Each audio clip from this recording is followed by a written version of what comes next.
Hi there and welcome back to Solo Board Gaming Presents Fields of Fire, Volume 1, Mission 1, the Trevier Offensive. And I'm looking forward to this. If you watched the last video, it was a brief intro, if you like, an overview to the setup.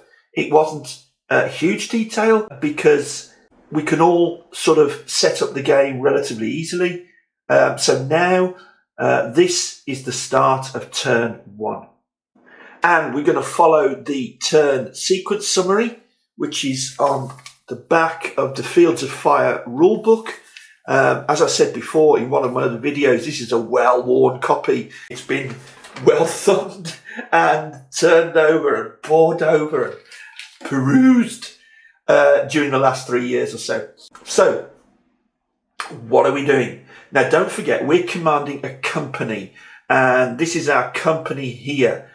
Brief reminder, we have 2 platoon, 3 platoon, and 1 platoon set up in our staging area. Our mission is to advance forward into enemy territory and clear both of these rows completely of the enemy. So in order to succeed in the game, we must have cleared these 2 rows completely. And we must take our primary objective and hold it, which is this one here in the top left, and our secondary objective here adjacent to it in this bocage area. Yeah, this is bocage, and our primary objective is that farmhouse. So we've had our O group, if you like. We've shown the guys a map of the area, or maybe a model of the area as best as we know it. And we know that there are enemy forces out there. This is the realism of this. We know there are enemy forces out there, but we don't know exactly what we're facing. So these guys here are full of trepidation because they know that they're just about to be tasked with taking that first step forward into these woods here, an orchard there, and this village here. Now, personally, well, they all have to be cleared, but I think this village here is going to be particularly important. A, because it provides us quite a lot of cover look, so it's a good base, if you like, for moving forward. But more importantly, there is a multi-story option. If we can find that cover and gain the multi-story, we just may be able to get our HMG team, our 50 cal team, up into an upper story, and maybe our artillery forward observer. This is what I'm thinking of, and build up these quite commanding lines of fire across the battlefield like so. So, without further ado, let's start working through our sequence of play. As simple as that, that's all we're going to do. So the first phase is the friendly Higher HQ event. Are we going to get some orders from Higher HQ, from Battalion? Well, in turn 1, we're not looking for that anyway. So the answer right now is no. And we pass on for defensive missions, enemy activity phase. It isn't a defensive mission, it's an offensive mission. So we ignore that one as well. So the first thing we come to is friendly command phase. Okay, I'll not be coming over to our command display here for every turn because we don't want all the toing and froing between the battle area and the command display. But certainly for this turn anyway, let's just see what we're doing with the command display. I mean, essentially, the main reason you're using this display is to record how many commands there are available for each of your, well, CO and staff and the platoon commanders, and to be able to spend them accordingly and to record that on the track here. So the first thing we want to do is take our CO HQ and see how many commands he has available. Okay, so I'm going to plonk him back down there, and the first thing I'm going to do is come back here and draw a card off the top of the action deck. There we go. And the section of the card I'm looking at, remember there's 5 sections on these cards, and I'm looking at the helmet in the top there, and it's showing me that the CO has 3 commands. Now, remember from our company roster, our order of battle, our CO and all the other officers actually are green. They don't have a lot of experience, so you're -1 from that. So he's only going to get 2 commands. But then, at the moment, our sector is quiet. So he's got a little bit more space in his head, if you like. So because there's no contact, and that's what we're looking at, if there's no contact, we add 1. So we see the commands, 3. We -1 for his lack of experience, 2. But we add it again because he has got a bit more time to think. There's no contact. So we're back to 3. I'm sorry if that seemed a bit long-winded, but I want to just explain the reasons behind some of the rules in the game. And that's it. So he's got 3 commands to spend. We discard this card now. We don't need it any longer. So we take the CO's activation chit. There he is, commands available, and we place it on 3.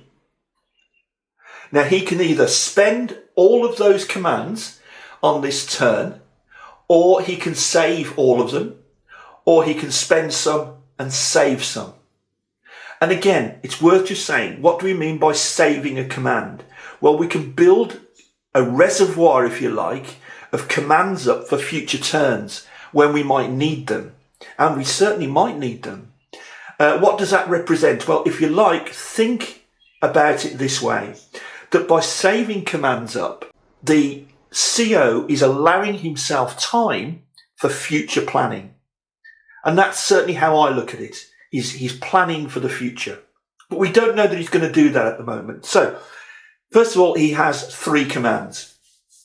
Now, actually, this turn, he isn't going to save any of those. Oh, no. Because he needs to get his troops moving. We need to get the company moving. We have 10 turns here, and we've got things to do. So, he's going to command, let's see, where is it? There we go, 1st platoon.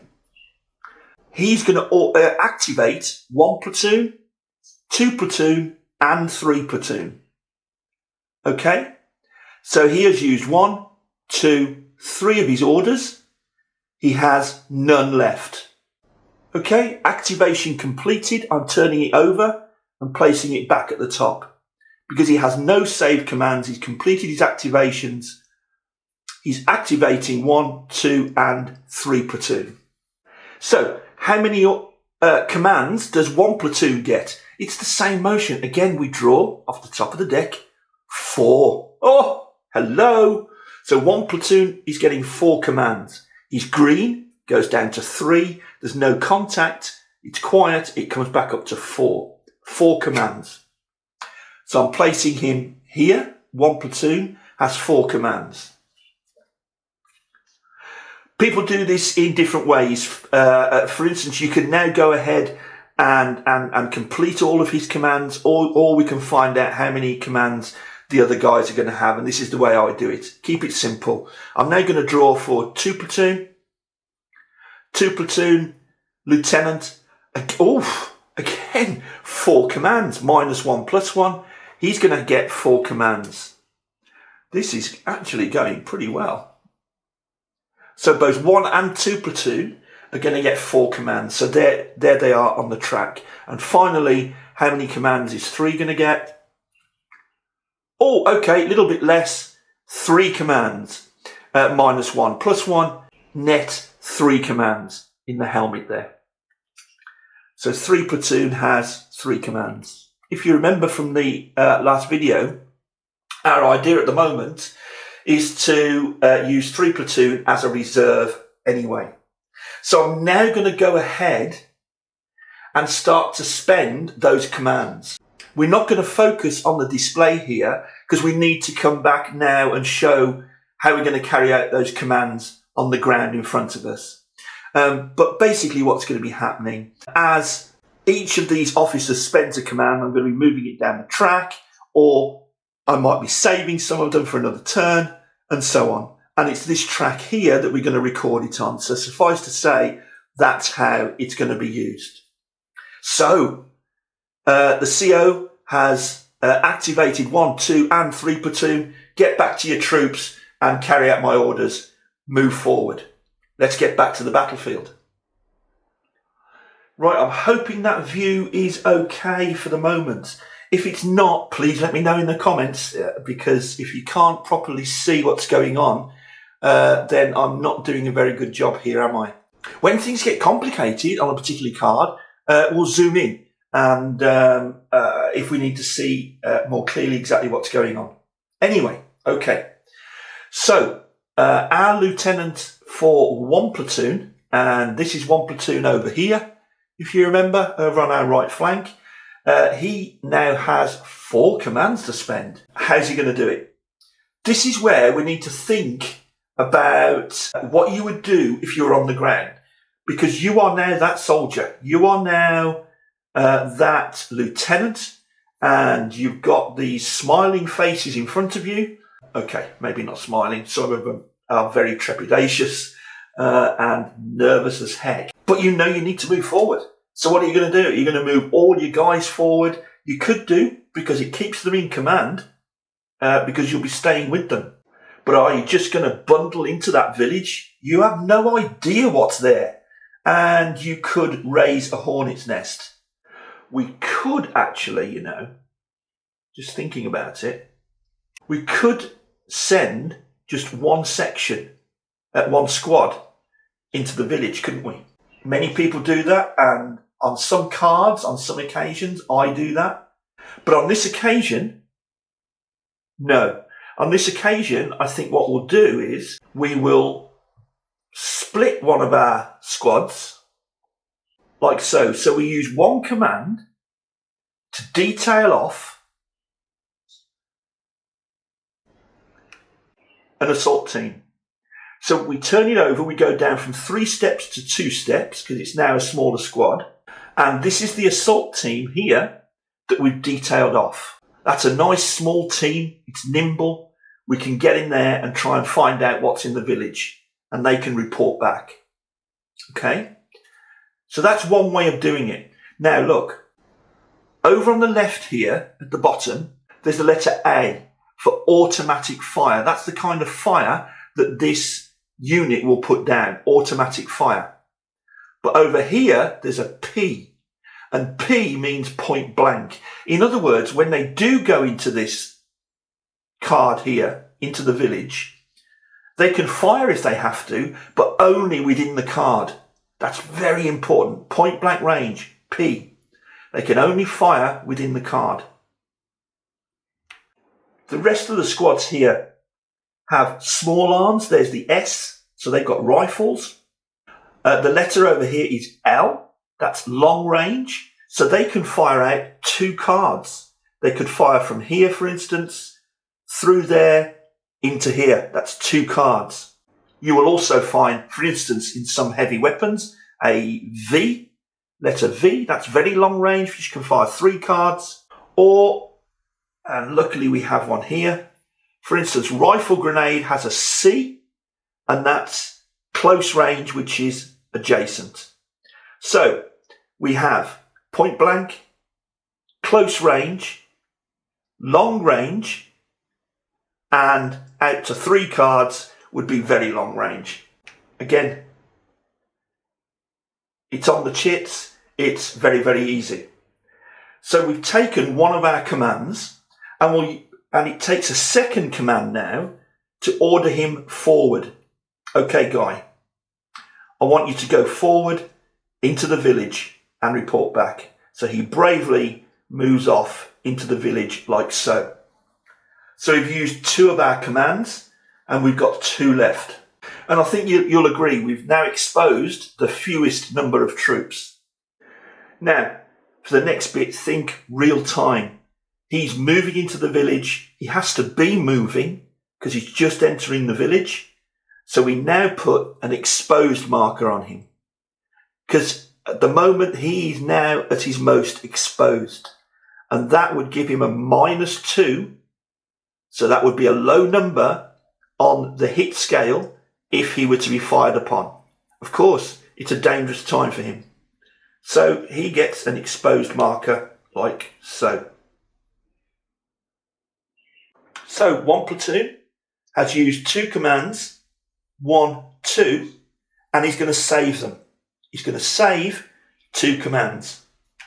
So I'm turning it over, activation completed. You see? So the next guy we're going to try is 2 platoon. So 2 platoon over here on the right flank. Aha, okay. We're going to do something similar. Yeah, we're going to do something similar. Let's go. Now, 2 platoon has 4 commands.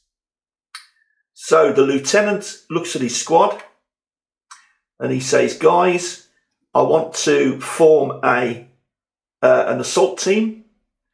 So we flip that over for 1 command. So now that's just a 2-step squad because there's less soldiers in it. He's detailed off the guys as an assault team, like so. And we know these now, automatic weapons, but point blank range. And he's moving them forward into the woods. So he's used 2 commands to move them forward into the woods, like so. But now we're going to be big, brave and bold. This is the thing. All the time you're making decisions, you're balancing the fact that you have to proceed with caution, but also you have to keep the enemy on the back foot and you have to keep up your momentum. Keep driving forward. So for a 3rd command, he's going to order this smaller squad here, the remains of 1st Squad 2 Platoon, to move forward into the orchard. So they're now moving forward into the orchard. We need to mark these units as exposed because they're moving. They've literally just crossed the line and moving into this hostile territory. So at the moment, they're both exposed. So our 2 platoon commander, the lieutenant there, used 3 commands. So he's going to save 1 of them. And we can do this, can't we, while it's quiet? We can save up commands for the future. So 2 platoon commander, he used 1, 2, 3 commands. And he's saving 1 of them like so. If he'd used all of them, we would place him back on the top there, but he's not. He's saving 1, he's saving 2, and now we've got 3 platoon with 3 commands. So 3 platoon, we're thinking mainly of supporting the others, but we can't avoid moving forward. We still need to move forward somehow. So we're going to spend just 1 of his, how many command points did he have? He had 3, didn't he? He's only going to use 1 of them, and this is what he's going to do. Again, I'm showing you something slightly different. He's going to order 1 full squad forward. Okay? So 1 full squad forward into the woods, like so. For 1 command point. Naturally, he's exposed. He's just moved into the woods. And we just record. He's saving 2 commands. Whoops. He's saving 2 commands. Activation completed. There you go. So that's our record track. And he's saving 2 commands. So this is always the most dangerous time. Look. We've infiltrated. No, we haven't infiltrated. That's something completely separate. We've moved into this first line here. We've moved automatic weapons assault team into the village. We've moved a small arms full squad into the woods. We've moved an assault team into the woods here. And a smaller strength squad, again, small arms, into the orchard here. And they're all exposed. And we've managed to save some orders over on our command display over there. Next, we could look at the Platoon HQ's initiative segment. Now, what that is, if, for instance, if the CO didn't have enough orders to activate all of the platoon commanders, any platoon commander that's not been activated could try and use his initiative to move, and he would do so by drawing a card, and instead of using that number, he would use that number there. Okay? But they were all activated, so we don't need to do that particular impulse. So now the CO's staff. Now, the CO's staff are the XO, who's down here, and the company first sergeant, who's over here. They automatically get one order, one command point. So I'm looking at them. Do I want to move them yet? Absolutely not. It's not safe to do so. So each of them will save their one command point for the future. Again, for forward planning. Now, the last segment, as far as any kind of movement is concerned, is the general initiative. Okay, so I'm going to draw a card now, again, off the top of the action deck. And I knew it would be. And I'm looking at the lower number. So that's general initiative. It's not modified in any way, unlike those. It's just a general initiative of 1. So discard that. And what that means is 1 unit anywhere on the board, any type of unit at all, doesn't have to be an officer, doesn't have to be part of the command structure, can use their initiative to take out 1 action.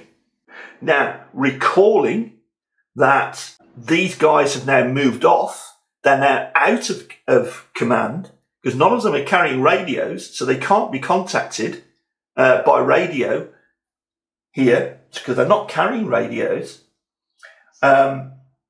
They need to seek cover, don't they? And we've only got 1 general initiative command to attempt to do that. So, who needs cover the most? I'm tempted to say it looks like this guy does here. Let's see if we can find cover. Now, if you remember, to find cover, the chances of finding cover will be revealed in 3 cards. So we can draw 3 cards, and that's what we'll do now to see if this guy finds cover.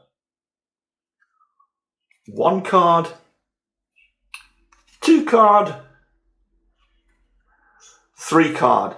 And I tend to draw them like that because even if we found cover on our first card, we should still draw all of the cards.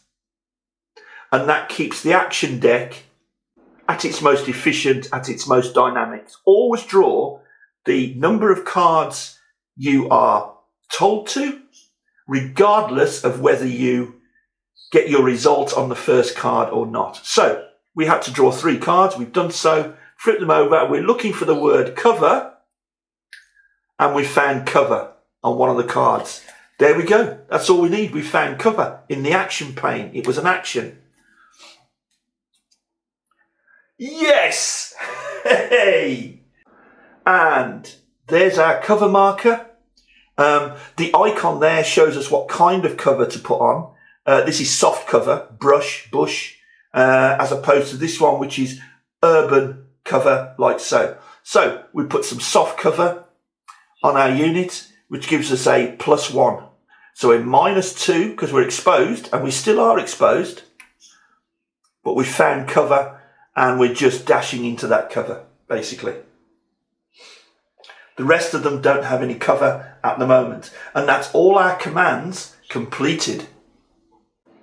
Now, there's no enemy on the board yet at all, so we skip all of the enemy activity phases and we come on to potential contacts. Oh, okay.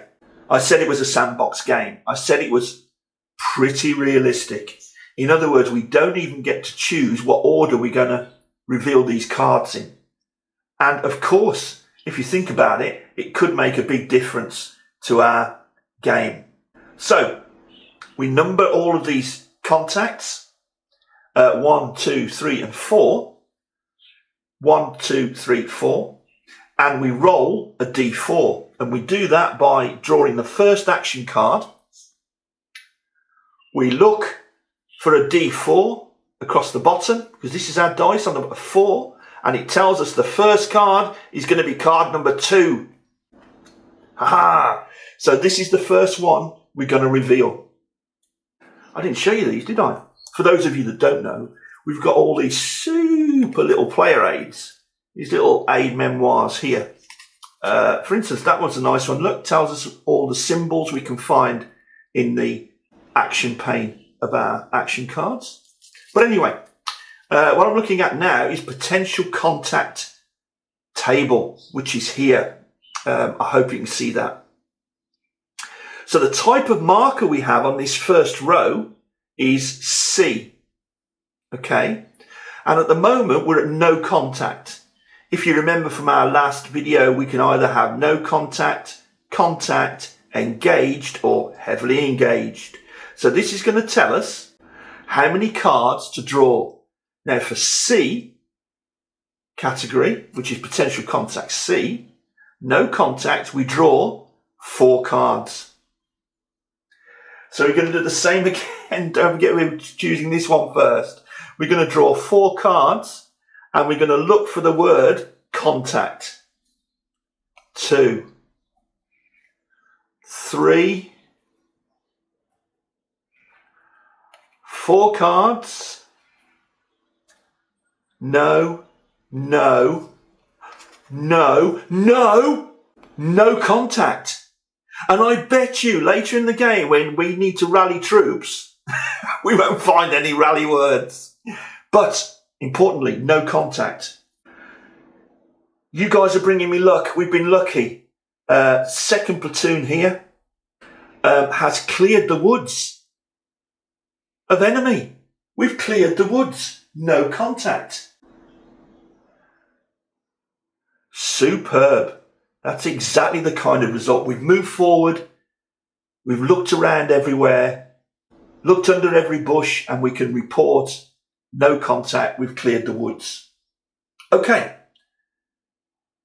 1, 2, 3. Draw a card to see which one we resolve next. We look on our D3 and number 3 is being resolved next. So it's this one here. Oh no. I was sort of dreading this one. What I don't want is for enemy to appear in the same card in the village. Okay, so this is the one we're resolving next. You see, if I'd have had my choice, I'd rather have resolved all of these and this one last. But we're not even given that chance because this is real time. We've moved into the unknown and this is what's happening. So, potential contact. So let's look at our little aid memoir again. There's still no contact. It's still potential contact C. So it's still 4 cards. 1, 2, 3, 4 cards. We're looking for the word contact. No! No. No. Oh, contact! Contact, wait out. So what kind of contact is it? What are we facing? And where are they? This is where the game really shines. So for those of you that are not yet aware, this next mechanic is what makes this game so amazingly realistic and challenging for a solo player.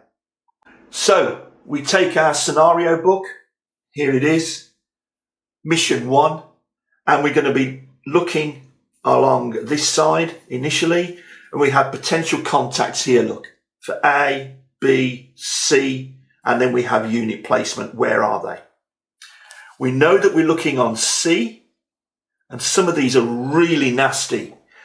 For me, the worst one is mines and sniper. I hate that one. The mines are horrible. Anyway, we've got a roll on a D10.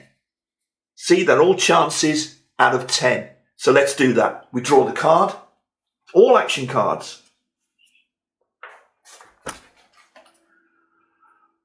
We look at 10 and we have a 9. See it there? 10 and we have a 9. So we place that one down as well. We take a look at our table. What's 9? An LMG nest. Oh, number 7, LMG nest. So now we look on our German force packages. At number 7 for LMG nest. Do we place a PDF? Yes. In other words, they're opening fire immediately. Are they spotted? No, we can't even see them. It says there on same card, but for now we ignore that because we look at the scenario instead. But it's going to be an LMG team under foxholes. So let's go back to our scenario for unit placement. We're going to draw a D10.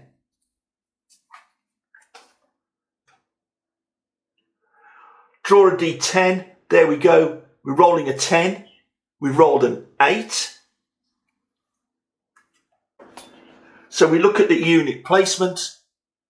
8 out of 10. Left front at maximum line of sight. And that was an LMG team under foxholes.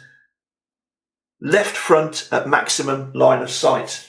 At least it's not on the same card. So front, left front at maximum line of sight. And maximum line of sight is here. You see? You can see all the way through. Remember what we were saying about white borders? All the way through that open ground? That's not nice. That's why that card was always going to be dangerous. It's opening up this fire lane for the Germans. And this is the LMG team here. There he is, a bipod mounted MG42, looks like to me. Automatic at long range. It's a single step because it's a team, it's not a squad. And he's going to be placed all the way over here. And he's already fired. Oh, just a second. We need some foxholes. So to make matters worse, he's under foxholes. Gives him a +1, look.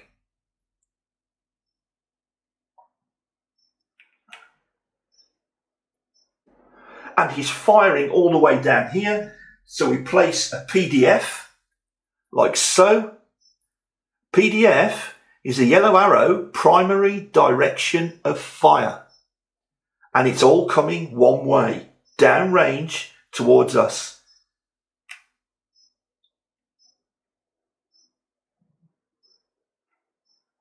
So we've moved into there. We're exposed. The enemy already had that village sighted, and as soon as we moved in, they've opened fire. Now, do you see, I still get a lot of wonder out of this. In that, although the potential contact marker is there, you've no idea where it's going to be. And how, isn't it amazing the way it can throw up, it can spawn an enemy right back there. And it just happened to have taken advantage of this firing lane all the way down. We knew this was going to be dangerous for us, but we needed to clear this village. And already we're under fire. We haven't even spotted them, and it's only coming one way. Okay, that's all we do for now, because we're not on the fire resolution phase yet. We're still on potential contacts. So now we've still got 1 and 2 to draw. So that's number 1 and that's number 2. Draw a card. We're rolling a D2. There it is. And it's number 2 we're resolving first. So it's this one.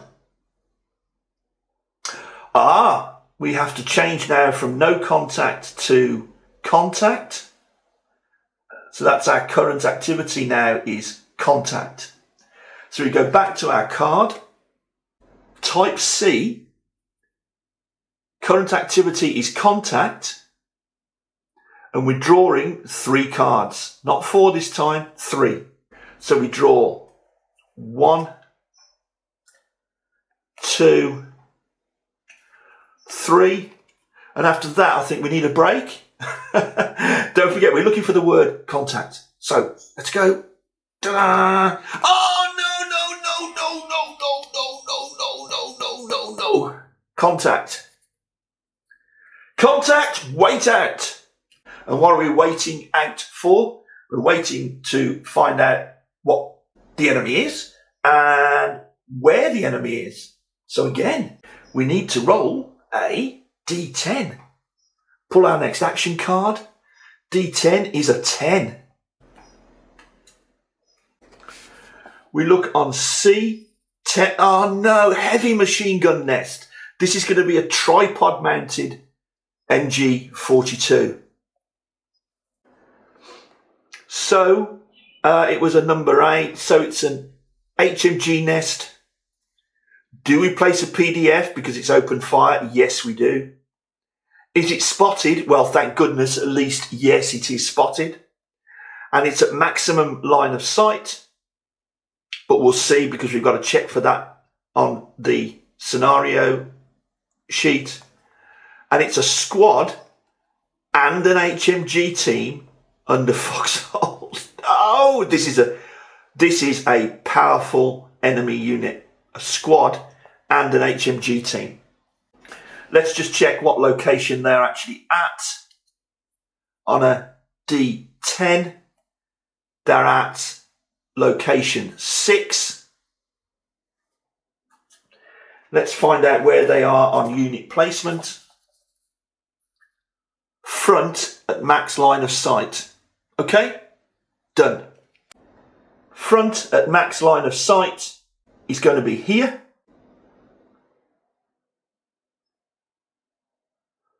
So we've got to place our forces. It was a squad and an HMG team. There's my HMG team. So that's, as you can see there, actually quite clearly, a tripod mounted MG42 with very long range.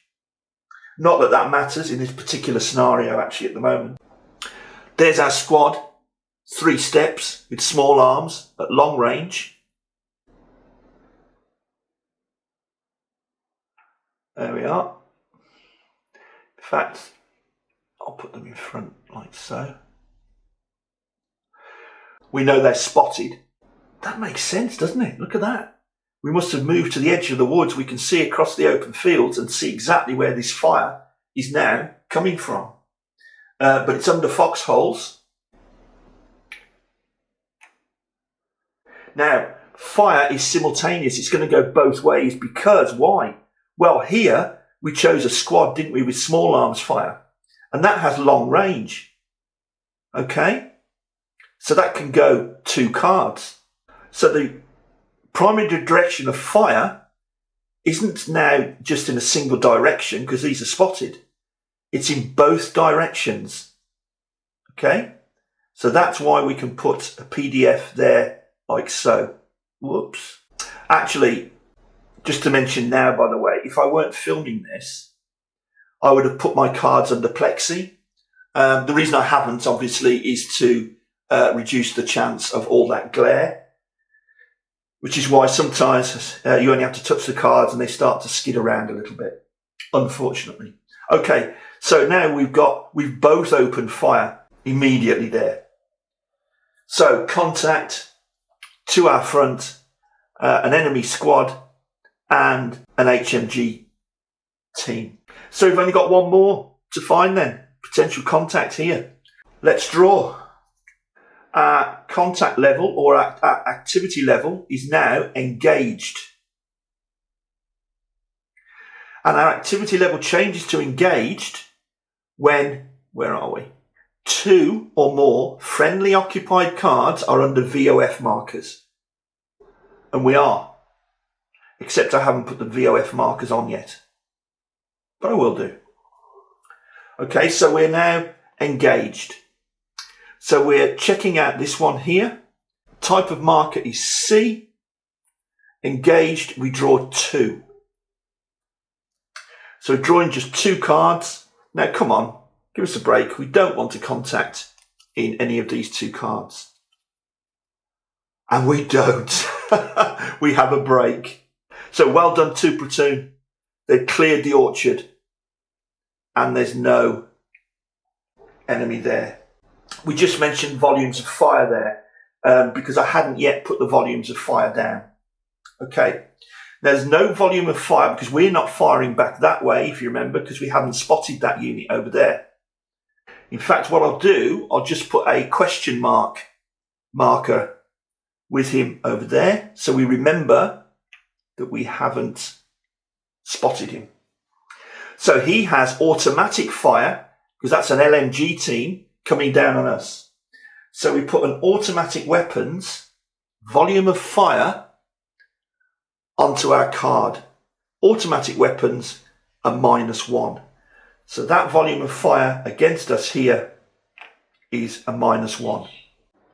This HMG here is putting a VOF, again, exactly the same, automatic weapons with a -1, throwing that downrange like so. But we are firing back, but we're only firing back, if you remember, with small arms, with our rifles. So we're putting a VOF small arms on his card, which is a +0. Not all that helpful, is it? So there's our VOFs placed, ready for the fire resolution phase. Okay, we need to resolve the fire now. We just want to be nice and clear about what happened there. We've cleared the first cards. Look, we've got no contact markers left there. In fact, 2 of the cards over here on our left flank, we've cleared the area and there was no enemies. No, the enemy had their sights on our right flank here. So we've had an LMG team open up and lay down automatic weapons fire. Here, we can't see them, so we can't fire back. And here, we had a German squad with small arms and a heavy machine gun open fire down here. And our guys saw them at the same time and have opened fire back, which is why we've got this mutual PDF here. Now, unfortunately, neither of these enemies are in line of sight of any of our other units. This unit here, for instance, although it has small arms, it can't see beyond that solid corner there. See how that's a solid green line? And the only other thing to explain, I think, is that there's an HMG unit here, as we've said, along with small arms, so it's automatic and small arms. But down here where they're firing, we just put the automatic VOF -1 because volume of fire markers do not stack. So you'll only ever lay 1 volume of fire marker down and it will be the most effective of that fire. And the most effective is the automatic fire. Again, quite simple, so it's automatic weapons fire down on there, and we've got small arms going back. So now we'll resolve it. Let's do the most simple one. Everything's simultaneous, by the way, so no matter what the effects, the VOF markers are simultaneous.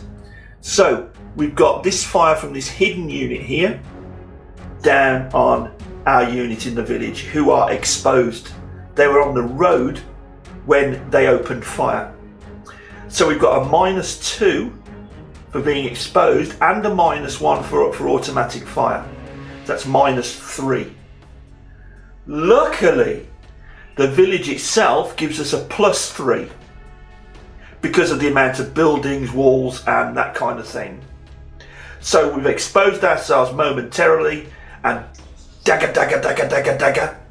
Oh, mind you, it's an MG42, so it's more likely like so, and bang. We now draw a card and we're going to look on this column here and we're on a 0. Miss! No way! No way! That's our first bit of luck. Miss!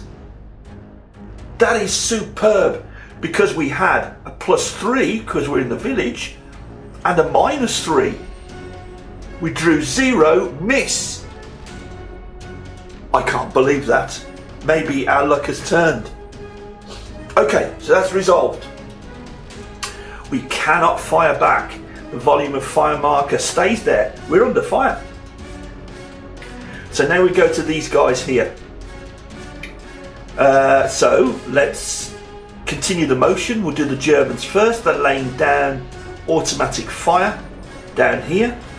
-2 and -1. So that's -3, but +2. So that's -1. Is there anything else to help us out? It's not, is it? That's it. It's -1. Okay, we're in the woods, but we're exposed. We're moving. They can see us fairly clearly, but we do get some protection. So it's +2, but -3. It's -1. Let's draw our card. Pin. Okay, we're pinned. And I said, if you saw at all my first video, you'll spend most of your time, very realistically, in this game, pinned.